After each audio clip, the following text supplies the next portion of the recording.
Guangzhou, formerly known as Canton, is the capital of Guangdong province where we used to live. So it's the big sort of Washington, D.C. of that province of China. Yeah. Okay. Sure. Well, I mean, it's like, yeah. Yeah. Okay. Well, what would it be like? It's like it would be a state capital, like Albany to New York. Okay. And what about California, where we used to live? What would that be? Sacramento. Like, is it Sacramento? I didn't know that was a state capital. Yeah. So it's not like an actual cool place like L.A. or San Francisco or. I mean, that is a capital of like homelessness or something, maybe. But yeah. Anyway, you get the idea, right? It's a capital city. Yeah. It's one of the 4. San Antonio, Texas. It's like a state capital. Right, I got you. Okay, but in China, Guangzhou is one of the 4 first-tier cities. Okay, so it's one of the 4 most important cities in China. Right. Okay, so they've had this war against motorcycles. It's not Guangdong province. It's Guangdong. Yeah, it's Guangdong. And like it's kind of confusing because in Guangdong there's a city called Dongguan. Yes. Which is like just the characters pretty much the other way around. So it's Guangdong, Dongguan, and well, it's different, but whatever. It sounds completely different. I know, but it's the sounds. Oh, I see. To a foreigner, yeah. Yeah, it's like where are you staying? I'm staying in Dongguan and Guangdong. Yeah. So anyway, here's the thing. I remember when I first got to China, early 2006, right? So there I am.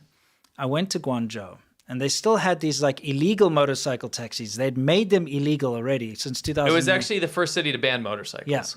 So they made them completely illegal. Actually, no, Shenzhen. No, Guangzhou. It was called the Guangzhou method. Yeah, I have the PDF. Okay, I mean, I believe you. So, but it must have happened, before I got there. So way before. Yeah, way before. Way before. It was like 03. Yeah, because I remember at that time Shenzhen had actually cleaned them up. You couldn't get motorcycles in Shenzhen anymore, but in Guangzhou they still did because It doesn't matter. They came up with a law. yeah. Guangzhou's like far more lawless than Shenzhen, and it's far more swabian the way things are done there. Yeah. Anyway. So you had these illegal motorcycle taxis that would dart around the place and take you everywhere, but they really severely clamped down and they'd set up blockades and they would like knock them off of the bikes. Like throwing rocks at them. The police would be throwing rocks at people on motorcycles. Yeah. They throw traffic cones at their wheels. Yeah, they did all sorts of things.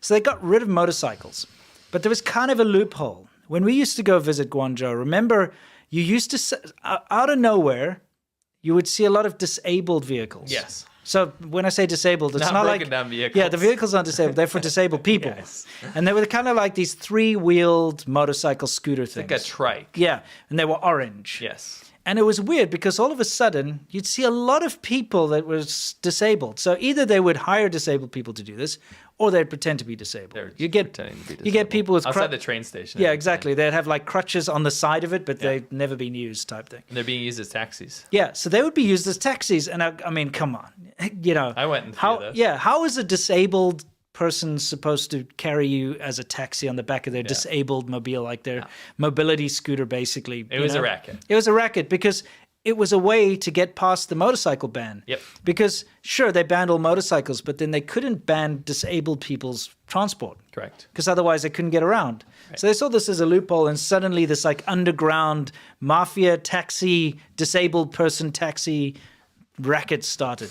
Okay, and it was bizarre because you'd go there and you'd see tons of these like disabled people driving around, no more motorcycles, but tons of these 3-wheeled like mobility scooter type things with carrying you on the back. They're like, engines, take you. By the way. Yeah. They're not electric. No, it's not electric. It's got a scooter engine. A scooter motor. Yeah.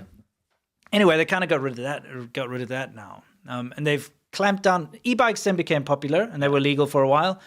Clamped down on e-bikes. So here's what happened with the e-bike thing. Yeah. They tried to get rid of them, but what happened was they tried to, instead of that, there was so much public outrage. So in Guangzhou in particular, they were like, well, if so many people are going to be upset about this, we need to do something about the car situation. That's right, yeah. So then people started to buy cars, and they said, wait a minute, plates are too expensive. Yeah, but wait. Tens of thousands of RMB per plate. Yeah, before we get there, what I was going to say about the e-bikes is they made them illegal because they were too big. Yeah. The original e-bikes were just like a scooter, and they just put batteries in it. Right. Then they like made regulations that it has to be a tiny thing that can only go a certain speed and has to weigh a certain amount. And they even had scales on the side of the road. I remember seeing it, and they would like, because I had a little e-bike, I had to get a little one, and they'd weigh it, and like if it was over the kilogram, they'd just take it. You'd never get it back. Anyway, then fast forward to now. So the people are like, well, let's buy cars. They buy cars, but they're like, wait a minute, tens of thousands of RMB per license plate. That's thousands of US dollars. They can't afford it, right? Yeah. Especially if we're buying some shit Chinese 面包车. Yeah, which costs less. It's worth less than Like the license $3,000. plate. Yeah. The license plate's like 5 to 10, right? Yeah. So you're in a situation then where like people are like, you know what? Screw this. I'm buying e-bikes again. So they're like, all right, public outrage. We'll let e-bikes again. Yeah. Right? But you have to buy a license plate for the e-bikes like you would a car now. They're not unregulated anymore. Yeah. Right? So the people are like, wait a minute. And then the price got out of control for the e-bike license plates. So people are like, you know what? Screw this. We're buying wheelchairs. Yes, it's gone back to the disabled thing, hasn't it? It's always freaking Guangzhou. Because, when they got rid of those, like, so we got some footage in the background. When they got rid of those orange trike disabled mobiles, then, of course, wheelchairs, electric wheelchair type things, and mobility scooters, kind of like you see, in America when you go to Walmart and you see those, like... I kind of love those. Yeah. Guangzhou people are very much more creative and stuff. They have more creative outlets because they've been kind of separate from China in many ways, like from Beijing. They're Cantonese people. Yeah, they always like stick it to the man. Yeah. So now these mobility scooters that you normally see in Walmart, like carting around huge people and people with disabilities. Well, I mean, it's very, very seldom. Seldom you'll see like a skinny person in one of those. I'm just Unless saying. they're disabled. Yeah, if they're genuinely disabled, and it's not just like, oh, I pant too much when I walk. You know what I mean? Yeah, well, it's true.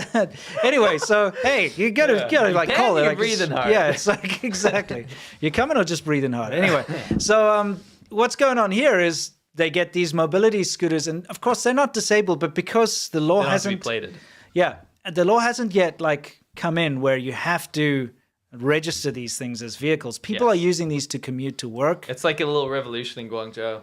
Guangzhou's awesome. I love their intuition. Yeah, I mean, think about it. If your e-bike's being banned, if you can't afford a car, if you're just like, screw it, I'll just get one of these. Look at this like guy. Souping them up and Yeah, stuff. it's great. It's going to be sick. Yeah. And they're going to go ape. They're going to start cracking down on these, but I just love this. The young people like chilling out, riding these. It's so cool. It's cool. I like it. I'm 100% all for that. You got to find a way. Yes. In China, it's a weird place. They make everything illegal. That it just makes it so hard to do anything. I know, but leave it to Guangdong. Yeah. Especially Guangzhou, all of Guangdong, to be like people skirting the law. Let's exactly. Be honest. Yeah. They're always... It's pretty funny. Yeah.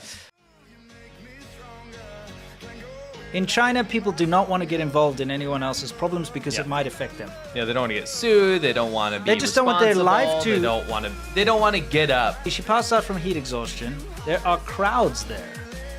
And not a single person goes to help. Right? The security guard's like, I'm out of here. It's not my job. Dude looks over. He's like, whatever. Everybody's like driving past. It's normal for that to Look, happen. woman walks past. She's like, oh, okay. Like I said, it's the go-to in China. It is the norm to do this. Okay. Yeah, to look. Today in this video, I'm going to share with you guys how to have dirty talk in bed. Open your legs widely. Show me your private part, you bitch.